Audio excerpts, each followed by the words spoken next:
کوئی غمگسار چاہیے تو اللہ نے جنت میں جناب حوا کو پیدا کیا. دیکھیے میں نے جملہ کہاں سے شروع کیا تھا کہ ماں جنتی ہے.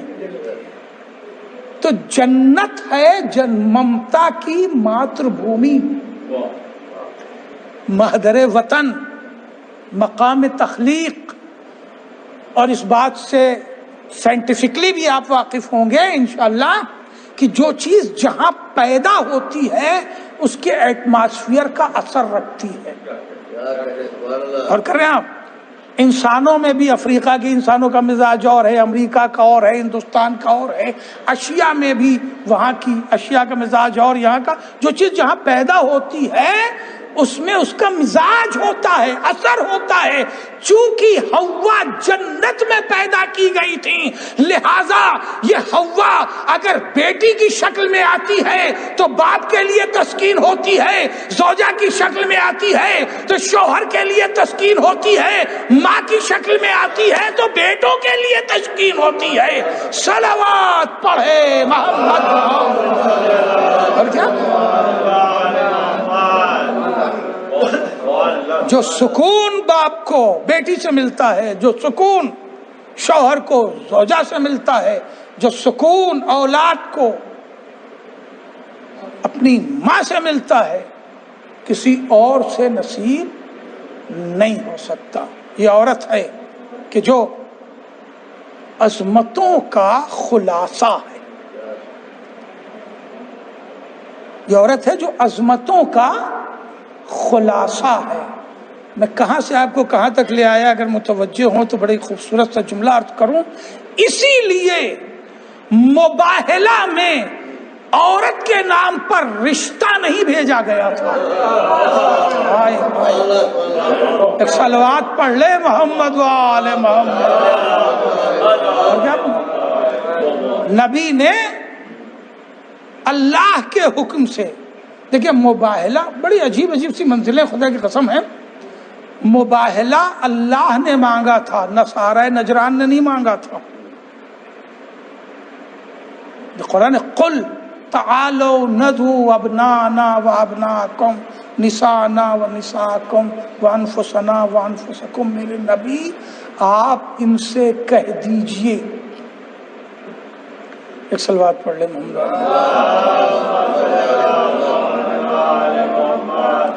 حاجی عزمی بھائی آپ ادھر آ جائیں.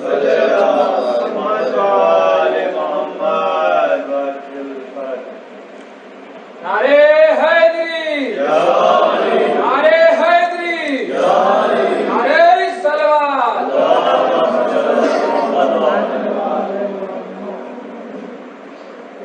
اللہ کہہ رہا قل میرے نبی آپ کہہ دیجئے کہ تم اپنے بیٹوں کو لاؤ. ہم اپنے بیٹوں کو لاتے ہیں. تو مباہلہ کس نے مانگا ہے؟ اللہ نے مانگا ہے. کن سے؟ نصارہ نجران سے، ہے نا. ورنہ نصارہ نجران سے تو بحث ہو رہی تھی اور نبی مسلسل دلیل پہ دلیلیں دے رہے تھے کہ بھئی دیکھو، اگر آخری دلیل جو بنیادی تھی کہ اگر عیسیٰ کے باپ نہیں تھے تو تم کہہ رہے وہ اللہ کے بیٹے ہو گئے. تو یہ بتاؤ کہ آدم کے بھی تو باپ نہیں تھے، اور آدم کو مانتے ہیں عیسائی اور یہ مانتے ہیں کہ بغیر ماں باپ کے پیدا ہوئے. تو پھر آدم کو بھی اللہ کا بیٹا کہو نا. کہ نہیں، آدم تو اللہ کے بیٹے نہیں ہیں مگر عیسیٰ ہیں. یہ ویسے ہی گاؤں کی لڑائی ہے کہ کھوٹا وہیں رہے گا، پنچوں کی بات سراخوں پر. کر رہے ہو؟ یعنی بات آپ صحیح کہہ رہے ہیں مگر کھوٹا وہیں رہے گا. یہ صحیح ہے کہ آدم بھی بغیر ماں باپ کے پیدا ہوئے اور عیسیٰ بھی بغیر باپ کے پیدا ہوئے، مگر آدم کے باپ اللہ نہیں ہے، عیسیٰ کے ہیں. تو میرے نبی نے کہا بھئی یہ سامنے کی بات سمجھ میں کیوں نہیں آ رہی ہے؟ اللہ نے کہا میرے نبی یہ سمجھیں گے نہیں. اب یہ سمجھیں گے نہیں. اب آپ ان سے کہیے مباہلہ کرو، پالنے والے اور قرآن بھیج دے اور آیتیں بھیج دے. تو تو خالق زبان و بیان ہے، تو جب تو خالق زبان و بیان ہے تو تھک کیوں رہا ہے؟ بات پہنچنی چاہیے. میں لفظ افہام و تفہیم کے لیے استعمال کر رہا ہوں صرف. یہ آیتیں اور بھیج دے. یہ کیوں کہا کہ میرے نبی کہہ دیجئے تم اپنے بیٹوں کو لاؤ، ہم اپنے بیٹوں کو لاتے ہیں، عورتوں کو لاؤ، نفسوں کو لاؤ. آیتیں بھیج. قدرت آواز دے گی میں دنیا کو یہی بتانا چاہتا ہوں کہ اکیلا قرآن تو مصطفیٰ کے لیے کافی نہیں ہے، تو امت کے لیے اکیلا قرآن کیسے کافی ہو جائے گا؟ صلوات پڑھے محمد وآل محمد۔ میرے نبی سے کہیے کہ تم اپنے بیٹوں کو لاؤ۔ مباہلہ اللہ نے مانگا، اللہ کو پتہ نہیں ہے کہ ہم نے مصطفیٰ کو بیٹے دیے ہیں کہ نہیں دیے ہیں؟ لیکن مقام توجہ ہے، اللہ کو تو پتہ ہوگا نا کہ ہم نے مصطفیٰ کو بیٹے دیے ہیں کہ نہیں دیے ہیں، ان کے گھر میں کئی بیٹے ہیں کہ نہیں ہیں۔ بیٹوں کی جمع کی بات ہے، کئی بیٹوں کو کہاں سے لے جائیں گے رسول؟ کہہ دیا میرے نبی آپ کہہ دیجئے تم اپنے بیٹوں کو لاؤ، ہم اپنے بیٹوں کو لاتے ہیں۔ تو بیٹے دیے نہیں تو نبی لے کہاں سے جائیں گے؟ قدرت آواز دے گی یہ اختیار بھی میرے پاس ہے، جسے چاہیں ہم بیٹے کی حد سے خارج کر دیں اور جسے چاہیں ہم بیٹا مانگ لیں۔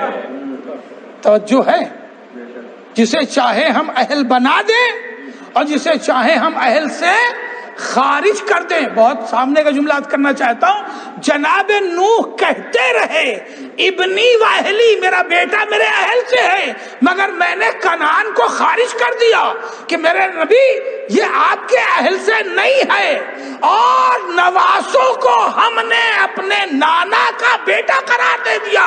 اب آج کے بعد حسنین سبط علی نہیں سبط رسول کہلائیں گے۔ صلوات پڑھے محمد۔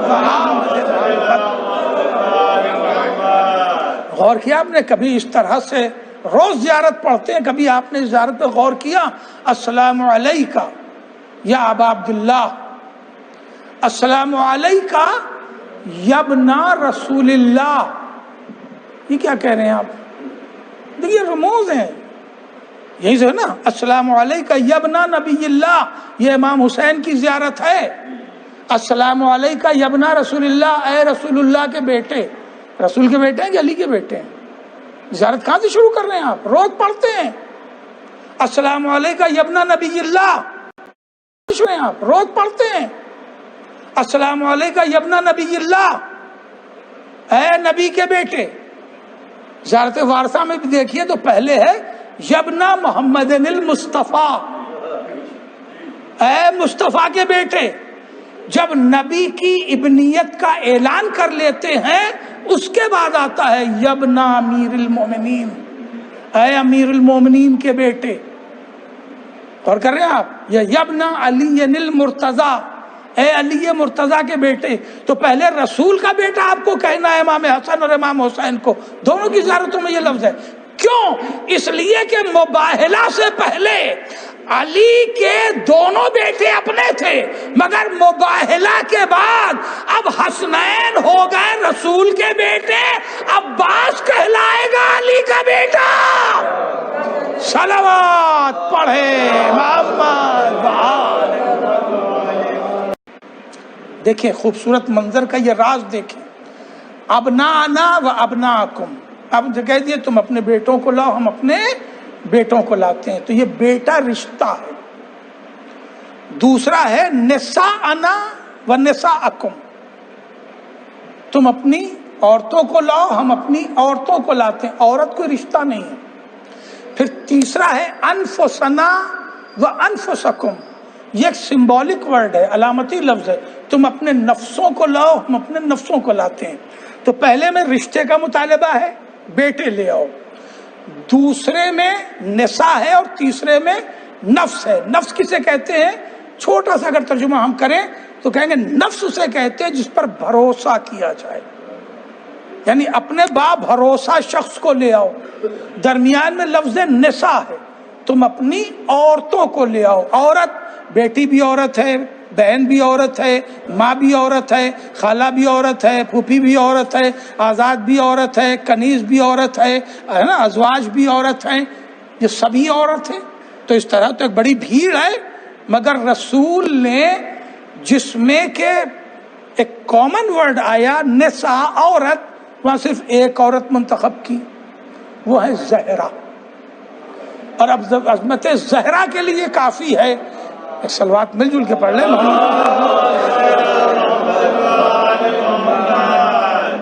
دیکھیے یہ مباہلہ خدا کی قسم صرف آپ کے ہاں پڑھی جاتی ہے، اور غدیر صرف آپ کے ہاں پڑھی جاتی ہے۔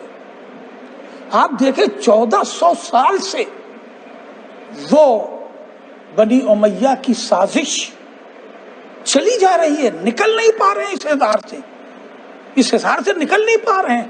500 مسلسل اور متواتر راوی ہیں غدیر کے، مگر غدیر نہیں پڑھی جاتی، اور ضعیف روایتوں کو پڑھا جا رہا ہے دوسروں کے یہاں۔ ضعیف سے ضعیف روایتیں، ضعیف سے ضعیف حدیثیں پڑھی جا رہی ہیں، اور اتنی متواتر کہ کسی ایک عالم نے بھی، عامہ کے کسی ایک عالم نے بھی حدیث غدیر کا انکار نہیں کیا، جرأت نہیں کر سکا۔